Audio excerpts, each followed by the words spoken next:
Video के बाद ना आपके चक्षु खुलने वाले हैं और आपको ज़िंदगी में वो रियलाइजेशन होने वाला है जो आपको किसी ने रियलाइज़ नहीं करा, और मैं आपको बताने वाली हूँ। बढ़िया सी चीज़ है, मस्त है।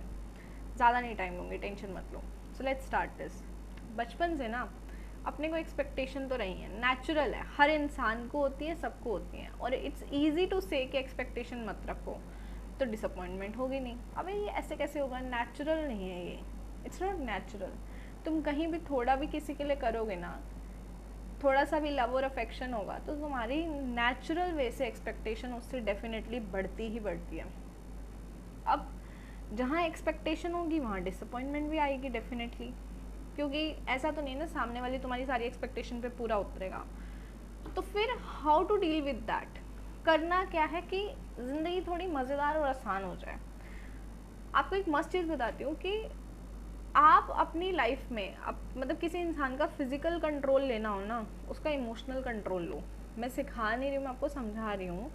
मैं ये नहीं कह रही किसी का इमोशनल कंट्रोल लो, मैं आपको ये समझा रही हूँ कि कोई आपका कंट्रोल कैसे ले सकता है।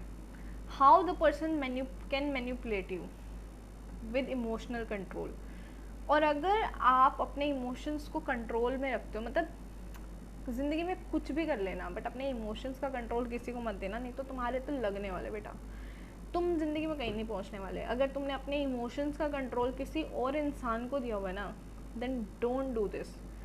उसको अब दिया हुआ है तो धीरे धीरे वापस लो।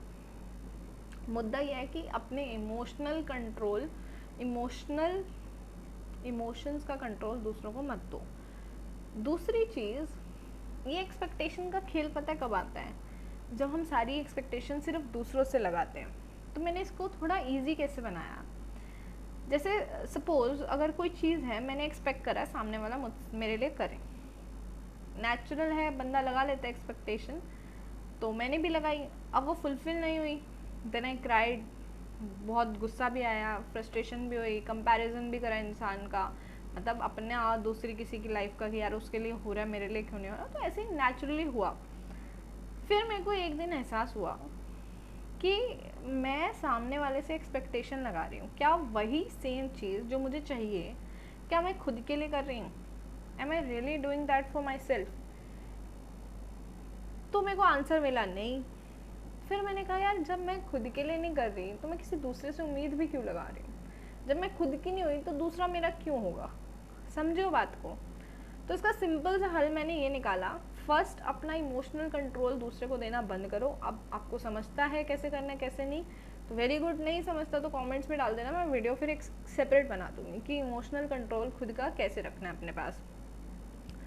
दूसरी चीज़ कि जब भी आपको कहीं से डिसअपॉइंटमेंट होना, जब भी आपको लगे सामने वाले ने मेरे लिए ये नहीं करा वो नहीं करा, just ask yourself, are you doing that for yourself too? कर रहे हो या नहीं कर रहे हो? इसका मैं एक एग्जांपल लेती हूँ। जैसे मेरे बर्थडे पे हुआ कि किसी ने भी कुछ भी स्पेशल नहीं करा, जस्ट हैप्पी बर्थडे हो गया, and I was not feeling happy on that birthday. क्यों? क्योंकि मुझे हैप्पी बर्थडे वाली फीलिंग ही नहीं आ रही थी। हैप्पी बर्थडे करने से हैप्पी बर्थडे नहीं होता ना, कुछ करना भी पड़ता है। तो मुझे फीलिंग नहीं आई। जब भी मैं हंस के बात करूँ मुझे बहुत बुरा लग रहा था, और ऐसा एक बार नहीं बहुत बार हुआ है। ठीक है, तो अभी रिसेंट की बात है। सो मेरे बहुत सारे बर्थडेज ऐसे गए हैं। अब आई क्राइड अ लॉट, मैंने अपने आप को समझाने की भी कोशिश करी। मैं बहुत सारी चीज़ों में अपने इमोशंस को वेंट आउट करने की कोशिश करती हूँ। समझा मैंने कहा अब इसको ठीक कैसे किया जाए। भाई, सामने से उम्मीद लगाना मतलब दीवार में सर मारने के बराबर है।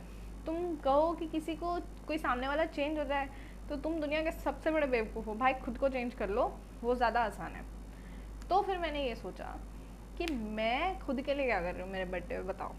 इट्स माई बर्थडे ना, it's my special day, then what I am doing for myself. क्या मैं खुद को स्पेशल फील करा रही हूँ? क्या मैं स्पेशल ड्रेस पहन रही हूँ अपने लिए? क्या मैं उस दिन अपने आप को स्पेशल ट्रीट कराने के लिए कुछ स्पेशल खा रही हूँ? कहीं घूमने जा रही हूँ? कुछ अपने लिए केक लेके आ रही हूँ? अरे क्या हुआ, कोई नहीं लेके आया, मैं लेके आऊँगी अपने लिए।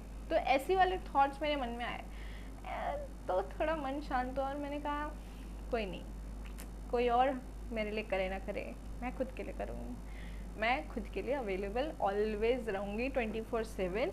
मैं खुद की मदद करूँगी, खुद की हेल्प करूँगी। वही है कि मतलब होता है बाय द वे, खुद के लिए सब कुछ करूँगी। जो किसी ने मेरे लिए नहीं करा और जो मुझे कमी महसूस होती है, then I do it for myself. जैसे कि लव लेटर्स, मुझे लव लेटर्स पसंद है, ठीक है, मतलब कोई रिटर्न में लिख के दे या कोई भी प्रेज रिटर्न में लिख के दे, I just love that.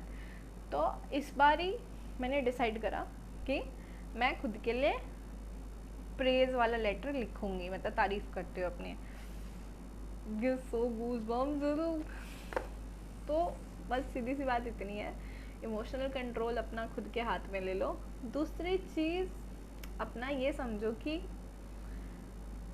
Expectations तो आएंगी डिफ़ॉल्ट सेटिंग में, उन एक्सपेक्टेशंस को अपनी ज़िंदगी से हटाना कैसे है, दूसरों से उम्मीद लगाने की बजाय खुद से लगाओ। The day you do that ना, आपकी लाइफ बहुत बढ़िया होने वाली है, मज़ेदार होने वाली है। आई होप आपको मज़ा आया हो, वीडियो अच्छी लगी हो। एंड ये मैंने माइक टच कर दिया, आवाज़ फिर क्लैश होगी। चलो, तो अगर वीडियो अच्छी लगी हो तो प्लीज़ लाइक करना, and thank you so much.